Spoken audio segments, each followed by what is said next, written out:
So now when we turn to Europe for a moment, you can see that the investor confidence level was slightly better than expected, still very depressed.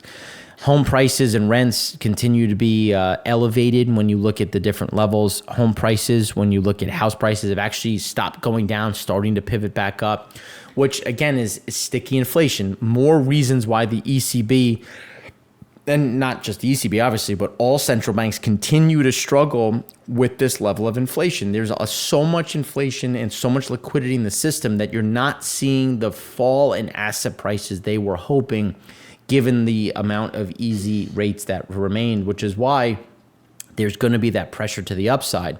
Now, it's important when we start turning to Asia, because when you look at China foreign reserves, you can see that the expectation was for 3.125 trillion, came in at 3.115. They're selling treasuries, but again, they're not selling treasuries to damage the U.S. They're selling treasuries to fill this gap. Because think about what it would have been like if they weren't selling treasuries. So yes, them selling treasuries is helping to drive our rates higher, because remember, price and yield are inverse. But at the same time, now that all of this upheaval has reached a new crescendo, now you're starting to see people being like, well, I need safety, I need treasuries. And that has helped kind of cap where things are. It won't drive rates down. We still think rates are going to go up, but it gives you an idea that there's a huge problem in China. And this is something that we talked about last week. There needs to be a new injection of capital, and there's nowhere to do that, because China was the lender of last resort. They were that lender. Then the Fed became that lender. They are both gone. And how do you fix that, and especially with China, where there's nobody free to invest in China? You know, if anything, they're pulling money out, which is going to become a much bigger issue. So how is Xi looking to create Xi's capitalist plan is to beat capitalism. So market-based mechanisms are at the heart of Xi's plan to boost economic efficiency. Some context, when you look at the speech that he gave, it's kind of the U.S. presidential State of the Union. But what Xi focused on Chinese-style modernization, describing it as a system to create higher efficiency than capitalism. So he's trying to drive growth without capitalism, and predictably, Xi espoused the state's role in allocating resources to boost innovation and increase efficiency.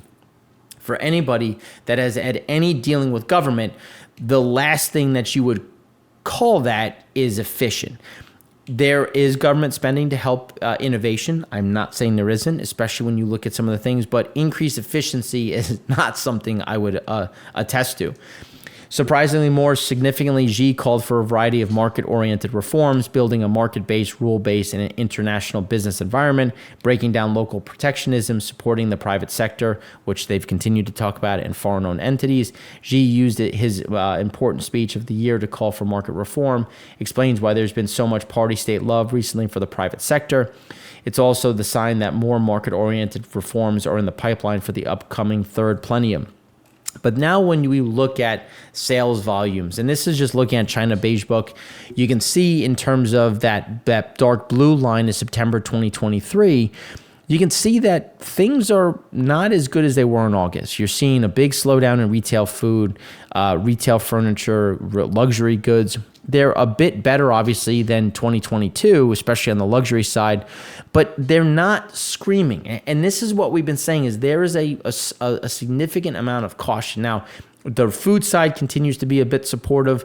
Automotive had a nice big follow through after August, but there's a significant amount of support behind that. So now when you start looking at, well, how was Golden Week? Well, consumer confidence remains below pre-pandemic levels. The Ministry of Culture and Tourism released travel and expenditure data for the Mid-Autumn and National Day holidays, which was September 29th to October 6th. Compared to last year, spending was way up. 826 million tourists traveled domestically, up 71.3% from last year. Domestic tourism revenue was 753.4 billion renminbi, up 129.5% from last year. But remember, 3 years, people haven't been able to really travel extensively during this period. So when you compared to pre-pandemic levels, the results were less impressive. So domestic travel was up 4.1% from 2019. Domestic tourism revenue was only up 1.5%. but those are also notional numbers. So when you start adjusting for inflation and accounting for the greater number of tourists, expenditures per person was significantly below 2019 levels because you had more travelers spending less on a notional basis, and then on a real basis, it's that much worse. So there is no revenge spending. So we were actually expecting a fairly strong Golden Week that was going to give way to weakness, where people were going to splurge after 3 years of not being able to do so in the way they probably wanted to, and then a big pullback. Now it's just, again, there's not much out there to support additional activity. Low levels of consumer confidence have dragged on economic growth this year, dissuading households from spending on consumer goods. The data confirms consumer confidence remains subdued. That said, there have been some tentative signs of economic recovery throughout August, which we showed did not follow through into September. Should the economy continue to recover, it's unlikely. The coming months will be crucial in determining if there will be a sustained recovery. And based on what we've seen so far, it is not there. Then when you look at the sales prices across property subsectors, August was very strong. September showed no follow through. This is a problem. This is why we've been saying there is not that follow through. Home builders said prices contracted outright this month as sales slowed. Realtors reported weaker prices and sales flattened despite a sizable drop in mortgage rates. Because again, you can take rates wherever you want. If nobody wants the debt, it doesn't matter. So then you look at China. So China has essentially come out and said they want to invest 1 trillion renminbi in the industrial sector. And on a shocker, you'll be surprised, infrastructure. But again, we've been describing already, infrastructure is so saturated that all of those special purpose bonds, all of that money is not going anywhere. It has a negative multiplier effect, and you're just throwing more good money after bad. Bank credit to real estate sectors coming down, industrial sectors going up. But again, they're expanding their deficit to try to support something that just isn't there and is going to continue to throw good money after bad. Debt limits extent of policy support, private sector credit gives you an idea that the percentage of GDP, China is now back to new all-time highs. And you could see it doesn't end well when you're at these levels. We learned that in the US in 2008. We're going to learn it again here. And the debt limits extent of policy support will continue to diminish. Now, if you want to use smartphones as a way to kind of gauge people's interests, I think it's a good way to do it. You can see that Huawei's smartphone sales have collapsed. US, and this is, again, something that's going to be concerning when you look at how are they going to drive some of that activity and why the debt limits extent.